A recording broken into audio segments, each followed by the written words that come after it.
నిజంగా ఈరోజు చాలా సంతోషంగా ఉంది. సుప్రీంకోర్టు లడ్డు పైన కామెంట్స్, చంద్రబాబు నాయుడు గారిని తూర్పార పట్టిన విధానం.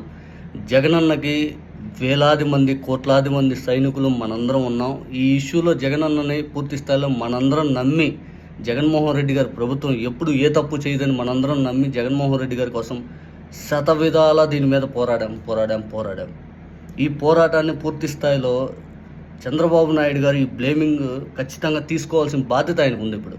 ఎందుకంటే ముఖ్యమంత్రి హోదాలో అటువంటి మాట మాట్లాడినందుకు చంద్రబాబు నాయుడు గారు చిత్తశుద్ధి ఉంటే నిజంగా రాజీనామా చేస్తే చాలా సంతోషం.